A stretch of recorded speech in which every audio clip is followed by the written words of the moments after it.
De vuelta en esta noche de CNN Tiempo. Ustedes saben lo que pasó durante el fin de semana de Fiestas Patrias en ciudades como Linares, en la región del Maule. Un tornado, un sistema frontal que estuvo presente también en otras regiones de nuestro país. Bueno, ha pasado eso antes. Queremos entender por qué se forman los tornados y cómo nos preparamos mejor para este tipo de eventos. Vamos a revisar la siguiente entrevista con el experto Roberto Rondanelli. Mucha atención. Por Roberto, más que bienvenido. ¿Cómo has estado? Bien, José Miguel, ¿Cómo va muchas 2025? gracias. Accidentado, pero bien. ¿Mucha oscilación? Muchas oscilaciones. Y sí. vamos a hablar de eso. ¿Qué es la oscilación Madden-Julian, Roberto? Entremos en materia inmediatamente. Ya, la oscilación de Madden y Julian es una onda que se propaga en la Tierra cerca de los trópicos y que da la vuelta a la Tierra como entre 30 y 90 días, más o menos. Eso en la atmósfera. En la atmósfera, exactamente. Perfecto. Y se concentra en los trópicos, o sea, en la zona que está entre los 20 grados de latitud más o menos en cada hemisferio. Y lo que hace es que hay una zona en donde llueve mucho y otra zona en donde no llueve poco, y eso se va moviendo lentamente, ¿cierto?, alrededor de la Tierra. Ahora, una pregunta que yo creo salta rápidamente. ¿Cómo una situación que está sucediendo en los trópicos puede llegar incluso a tener una afectación en un territorio tan lejano como el nuestro? Claro, lo que sucede es que la atmósfera del planeta completo está bien conectada. O sea, por ejemplo, si alguien quema petróleo en Irak, en algún momento ese CO2 o los gases que se queman nos van a llegar a nosotros. Se mezclan completo en la atmósfera en un periodo de unas pocas semanas o meses, ¿ya? Ya. Y así como la mezcla ocurre de los contaminantes, también sucede que este pulso tropical genera a su vez otras ondas que se pueden propagar hacia la parte extratropical, se llama, o hacia afuera de los trópicos. ¿Y esas ondas vienen necesariamente acompañadas de eventos climáticos extremos? Te lo pregunto porque lo estábamos hablando fuera de micrófono, que si miramos el mapa de nuestro país, por ejemplo, y hablamos de los trópicos, hay territorios del norte que están dentro. Sí. Pero, por ejemplo, cuando hablamos de la oscilación Madden-Julian, vemos un impacto incluso en el centro-sur y derechamente en el sur del país, Exacto. bastante más abajo. Exacto. O sea, la influencia tropical en el clima de Chile no es nueva, ¿ya? Por ejemplo, el Niño y la Niña son un fenómeno netamente tropical. Ocurren en el Océano Pacífico Ecuatorial. Y esos cambios que ocurren en el Océano Pacífico Ecuatorial se propagan hacia afuera por una cosa que se llaman las teleconexiones, ¿ya? Entonces, la teleconexión del Niño estaba bien conocida ya de los años 80, que nosotros sabemos que tenemos ese efecto tropical súper intenso, que hace que ciertos años sean muy lluviosos y otros años sean muy secos. Los años del Niño, en general, son lluviosos en la zona central de Chile y los años de la Niña son secos. O sea, respondiendo a la pregunta que tenemos en el reproductor de caracteres, ¿es Chile un país tropical o algo de tropical tenemos? Tenemos bastante de tropical porque al final el sol calienta la Tierra mucho más cerca del Ecuador y ahí es donde se concentra la energía. Entonces, muchos de estos movimientos tropicales son muy energéticos y reparten energía y desparraman energía hacia el resto del planeta. Y a nosotros nos toca muy de cerca que los años del Niño sean lluviosos, pero también entonces hemos empezado a investigar, y esto también es una investigación larga que partió como en los años 90, 80, 90, que si acaso esta oscilación de Madden-Julian tenía algún efecto sobre la lluvia o no. ¿Ya? Y durante mucho tiempo no lo pudimos encontrar hasta que, como el 2010 más o menos, algunos colegas dijeron sí hay un efecto, pero tampoco sabíamos muy bien por qué. ¿Ya? Y lo que agregamos nosotros con nuestra investigación fue entender el mecanismo. El mecanismo ocurre a través de esta teleconexión, que son estas ondas que no son la onda de Madden-Julian, sino que son como que la onda de Madden-Julian estuviera pegándole al lago, como tirando piedras adentro de un lago. Esa es la oscilación, pero las ondas son la teleconexión y al final este barquito de papel que está en la orilla se mueve porque uno le tiró una piedra, pero no se mueve porque la piedra le pegó, sino que se mueve porque el efecto de la piedra sobre el lago generó una onda y esa onda finalmente es la que mueve en la orilla del lago. Nosotros somos esa orilla del lago y por eso nos llegan estos efectos de la oscilación de Madden-Julian. ¿Y en la precipitación propiamente tal? Sí, es la precipitación. Entonces nosotros sabemos la onda la gente divide el planeta en 8 Sí, sí. y cuando la onda pasa por las fases 7, 8 y 1, llueve. En general en Chile central. Y nosotros publicamos el artículo en enero, febrero de este año, sin saber que este año iba a ser un año neutro, en donde se iba a cumplir así casi exactamente este patrón. Los dos grandes eventos de lluvia que tuvimos en Chile central ocurrieron también en conjunto, en conjunción con estas fases 7, 8 y 1 de la Madden-Julian. De hecho, la última vez que estuve hablando contigo, me acuerdo que tú me preguntaste, porque estábamos en un periodo seco, y me preguntaste, ¿cuándo va a volver a llover? Y yo te dije que quizás iba a empezar a llover de nuevo cuando terminara julio. De 2025. De 2025. Y efectivamente fue pasó, eso lo que pasó.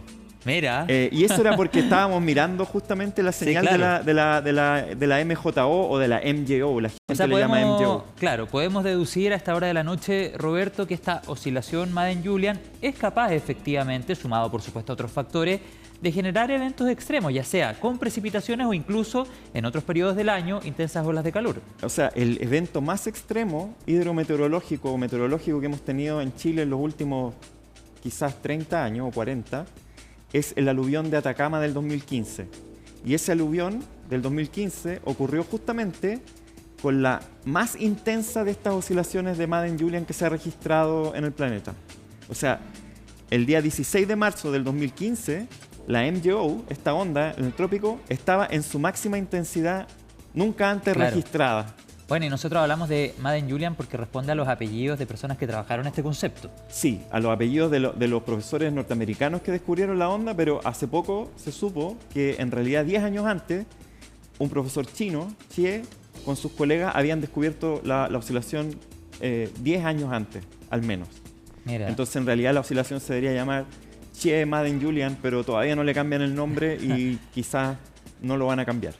Roberto, hablemos también de lo que se espera para los próximos meses pensando en la inminente llegada del fenómeno de la Niña. Hoy estamos en una fase neutra, ¿no? Estamos en una fase neutra, pero tocando ya casi la Niña. Perfecto. ¿Y cómo la, precisamente, oscilación Madden-Julian y la inminente llegada del fenómeno de la Niña pueden llegar a complementarse de tal manera para generar, por ejemplo, una primavera o un verano que necesariamente no sería tan caluroso, por ejemplo, respecto a otros veranos? Sí, bueno, el principal efecto de la Niña sobre el clima de Chile es durante el verano en la zona del altiplano. ¿Ya? Que nosotros ¿Más precipitación? Claro, tiene más precipitación en la zona del altiplano chileno, boliviano y peruano. O sea, en realidad en todo el altiplano sudamericano ocurre eso. En general también la Niña produce menos precipitación en la zona sur de Chile durante la primavera. En la primavera no deja de llover en el sur, ¿cierto? Septiembre, octubre, noviembre pueden ser meses lluviosos. Eso estaría marcando todavía entonces una época de primavera un poquito menos lluviosa de lo que uno esperaría. En el sur de Chile, En el por sur ejemplo. de Chile, sí. Ya, y respecto al impacto en el altiplano, debiésemos esperar que lo que se conoce como invierno boliviano, que sucede generalmente en el mes de febrero o parte de marzo, fuera con precipitación más intensa. Desde diciembre incluso podría Mira, llover más. ese Sí. es un detalle súper importante. Ahora bien, ¿cuándo llegaría el fenómeno de la Niña o ya está prácticamente aquí? Yo diría que ya está bastante desarrollado. No es que, por ejemplo, que la Niña aparece de un momento a otro, sino que lentamente el océano ecuatorial central, Pacífico central, se empieza a enfriar.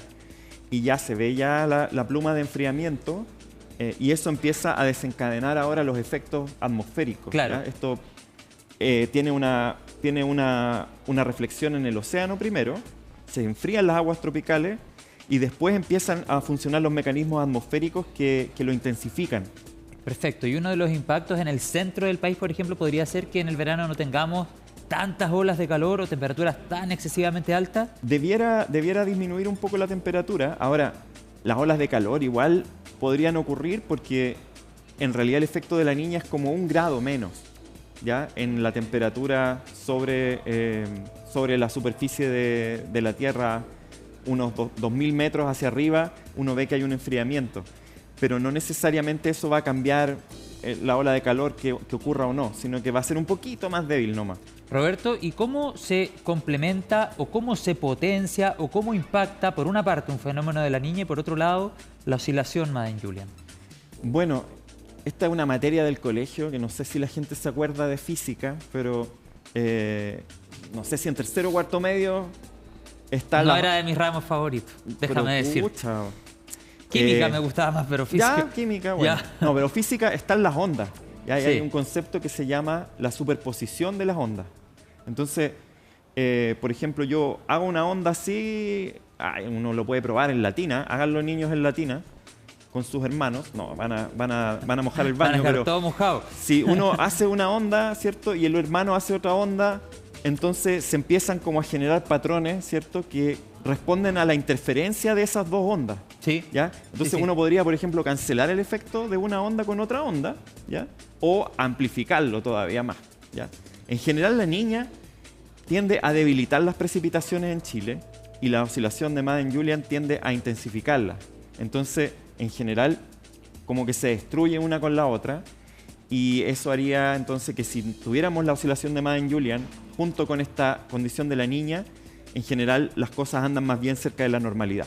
Entiendo. ¿Y hay algún periodo del año, Roberto, donde la oscilación Madden-Julian tenga un impacto mayor en el territorio nacional? Sí. ¿Cuál?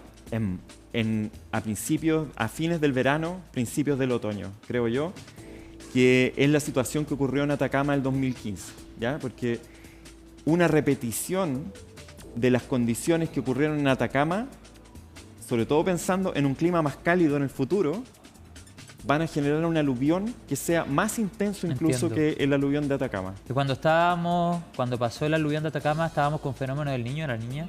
Estaba partiendo el niño Godzilla, que era ese niño O sea, se gigantesco. juntaron varios factores. Sí. De hecho, la MGO es uno de los mecanismos que gatilla la formación del niño, ¿ya? La MGO ocurre en escala de meses, ¿cierto? Sí. De unos pocos decenas de días. Y el niño ocurre en escala de años. Entonces, la MGO, la MJO, es como uno de los gatillantes de la formación del niño. Y en este caso, esa MJO de marzo del 2015 fue la que gatilló en parte la formación de este niño Godzilla.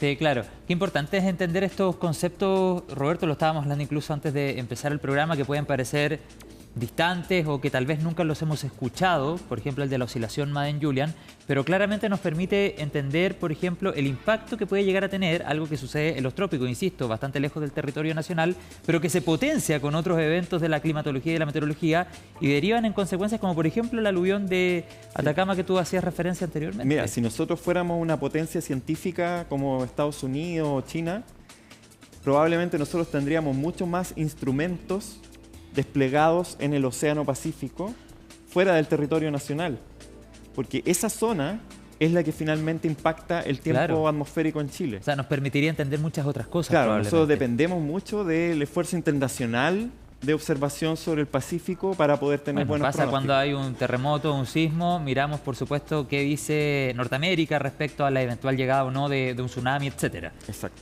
Perfecto, entonces si quieren conocer más detalles, el sitio del CR2 de la Universidad de Chile es el lugar indicado. Roberto, te agradezco otra vez.